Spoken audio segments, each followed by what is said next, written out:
Walang kaalam-alam ang grupo ng mga batang ito na hanggang sa huli sila ang magkakasama. Ang masayang paghahanap ng butete na magkakaibigan ang siya palang magiging mitya ng kalungkutan ng kanilang mga magulang.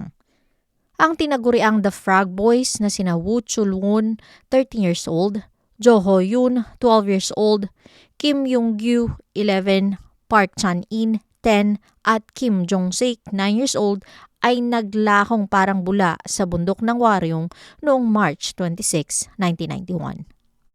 Magandang buhay at welcome po sa aking channel. Bago po natin ituloy ang kwentuhan, kung kayo po ay mahilig sa mga solve at unsolved na mga kaso na ikinuwento sa Tagalog, maaari niyo pong i-click ang subscribe at notification bell para updated kayo sa mga bagong videos na pinupost ko linggo-linggo. Idineklara ng South Korea ang March 26, 1991 na temporary holiday dahil sa kauna-unahang pagkakataon makalipas ang 30 years, magkakaroon sila ng local election. Kinasaya ito ng mga kabataan dahil na rin sa pagsususpende ng mga klase. Isa na dito ang grupo ng mga batang lalaki na tinaguriang Frog Boys. Nagpaplano ang magkakaibigan na magpunta sa mga sapa malapit sa Mount Waryong para manguha ng butete. Sina Woo Chul-won, 13, Jo Ho-yoon, 12 years old, Kim Young-gyu, 11, Park Chan-in, 10 years old, Kim Jong-sik, 9 years old, at Tae Ryong Kim ay pare-parehong nakatira sa Daegu, North Gyeongsang Province. Lumaki sa iisang lugar ang 5 bata kung kaya't madalas magkakasama silang naglalaro. Pare-parehong nag-aaral sa Sungsu Elementary School ang mga bata na halos magkakapatid na rin ang turingan sa isa't isa. Bandang alas 8 ng umaga noong March 26 nang sitahin ng grupo ng isa sa mga kapitbahay dahil na rin sa ingay ng kanilang paglalaro. Sinabihan sila na humanap ng ibang lugar kung saan pwedeng maglaro. Isa sa mga magkakaibigan na si Tae Ryong Kim ay nagpaalam pansamantala para mag-almusal. Habang naglalakad papuntang Mount Waryong ang magkakaibigan, nasalubong nila ang kapatid ni Ho-yoon na nagbabike. Bit-bit ang mga steak at mga lata, sinabi nila dito na manguha sila ng mga itlog ng palaka sa Mount Waryong. Nagmamadali namang sumunod si Tae Ryong Kim sa mga kaibigan kung saan nagkita-kita sila sa paanan ng bundok. Ngunit nang malaman niya na nagpaplano ang mga ito na akyatin ng bundok para humanap ng butete, tumanggi na siyang sumama dahil na rin sa bilin ng kanyang ina. Ayon sa ama ni Chul-won, bumalik pa sa kanilang bahay ang kanyang anak bandang alas 9 ng umaga para kumuha ng mas makapal na jacket. Hindi niya akalain na iyon na pala ang huling pagkakataon na makikita ang anak. Alauna ng hapon nang tumawag ang taekwondo coach sa kanya para ipaalam na hindi nagpakita si Chul sa kanilang session. Nagsimula nang mag-alala si Woo kung kaya't nagtanong-tanong na din sila sa kanilang mga kapitbahay kung nakita ba ang kanyang anak. Napag-alaman niya na maliban kay Chul-won, hindi pa rin umuwi ang 4 pang bata. Tinawagan na din ng pamilya ni Jong-sik ang mga Park para ipaalam na nawawala ang magkakaibigan. Sinubukan nilang hanapin ang kanilang mga anak sa paligid ng Mount Waryong, ngunit wala silang kahit anong palatandaan na nakita na magsasabi na nandun ang mga bata. Nagdesisyon ang mga magulang na i-report na ito sa kapulisan bandang alas 7 ng gabi. Nag-launch ng search and rescue ang kapulisan kung saan masinsin nilang nilibot ang Mount Waryong pati na rin ang mga kalapit na sapa. Inaabot na ng madaling araw ang search and rescue team pero walang kahit anong palatandaan kung ano ang nangyari o nasaan ang mga bata. Una nang naging teorya na maaaring naglayas ang Frog Boys ngunit pinabulaanan ito ng kanilang mga magulang dahil walang dahilan para gawin nila ito. Isa din sa espekulasyon na maaaring nawala sa kabundukan ng grupo, ngunit ayon sa mga taga-baryo, imposible din ito dahil makikita mula sa taas ng bundok ang mga ilaw ng mga bahay na makapagtuturo sa kanila ng daan pabalik. Ilang araw pa ang lumipas, wala pa rin ni isa sa mga bata ang nakabalik sa kanilang pamilya. Hindi ito agad na pagtuunan ng pansin ng media dahil sa nagaganap na eleksyon. Isang baguhang journalist ang nagbigay interes sa kaso. Siya ang unang nag-interview sa mga magulang ng Frog Boys na naging daan para umabot sa national TV ang pagkawala ng mga paslit.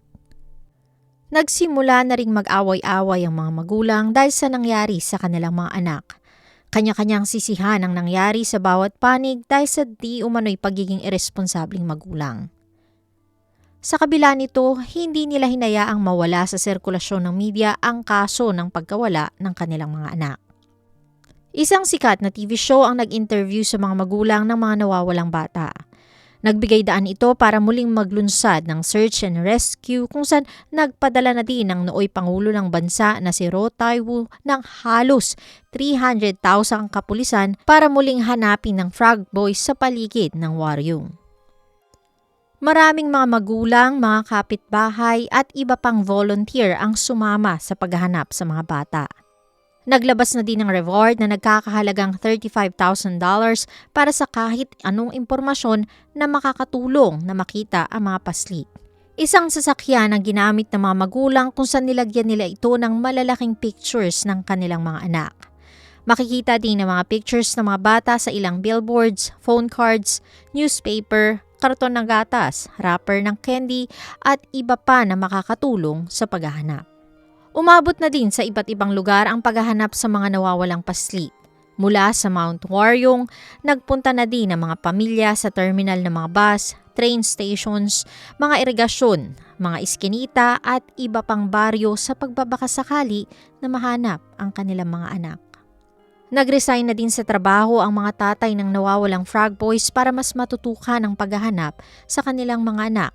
Nilibot na din nila ang buong South Korea para sa kahit anong lead na makapagtuturo sa mga nawawalang paslit. Halos mawalan na ng pag-asa ang mga magulang ng mga paslit kung saan naging takbuhan ng ilan sa kanila ang alak para maibsan ang kalungkutan. Ilang linggo at buwan pa ang lumipas, kabila ang pagpapa-interview ang ginawa ng mga magulang para hindi maging cold case ang mga nawawalang bata. Ilang mga pelikula at documentary na rin ang ginawa tungkol sa pagkawala ng Frog Boys. Ngunit sa huli, bigo pa rin ang mga ito na mahanap ang mga anak. Sa patuloy na pamimigay ng mga flyers at posters tungkol sa mga nawawalang paslit, marami ang tumawag para magbigay ng impormasyon tungkol sa kaso. Ngunit sa huli, wala pa rin naging linaw sa kung paanong naglaho ang Frog Boys. Isang prank call din ang natanggap ng pamilya kung saan kiniklaim ng caller na nasa kanila ang mga bata. Ayon sa caller, 2 sa bata ang may sakit at hindi maayos ang kalagayan. Hinihingian nila ng ransom ang mga pamilya kapalit ng pagsauli sa mga paslit. Pinuntahan ng mga magulang ang lugar na napag-usapan, bitbit ang pera at pag-asa na makikita ang mga anak. Ilang minuto at oras pa ang lumipas, walang kahit anino ng caller ang nagpakita. Galit at lungkot ang naramdaman nila dahil sa panlolokong ginawa ng caller. Isa pang caller ang nagpanggap na siya ay isa sa nawawalang bata. Kinausap ang isa sa mga nanay ngunit napag-alaman din na ito ay isang prank call. Sa kabila nito, nananatili ang pag-asa sa pamilya ng mga paslit na mahahanap din sila. Lumipas ang ilang dekada, September 26, 2002, 2 lalaki ang nag-hike sa Mount Hwaryong, Daegu, South Korea para manguha ng mga acorns. Isa sa 2 lalaki si Cho Yung-won-tae na nakadiskubre ng ilang sapatos at damit na hinihinalang pag-aari ng Frog Boys. Sa pagrespondi ng kapulisan, nadiskubre ang buto ng mga bata hindi kalayuan sa baryo kung saan sila nakatira. Pagkatapos ng mga isinagawang test, kinumpirma na ito na nga ang mga nawawalang Frog Boys. Una nang sinabi ng kapulisan na maaaring hypothermia ang kumitil sa buhay ng mga bata. Wala di umano silang makitang foul play sa pagkawala ng grupo. Hindi naman ito pinaniwalaan ng mga sumusubaybay sa kaso kung kaya't ipinilit na magkaroon ng independent autopsy. Pagkatapos ng masinsinang pagsusuri sa mga naiwan ng 5 bata, kinumpirma ng autopsy na sinadyang paslangin ang Frog Boys. Lumalabas na may matigas na bagay ang inihampas sa mga ulo nila. May mga butas din ang isa sa bungo na hinihinalang tama ng bala ng baril.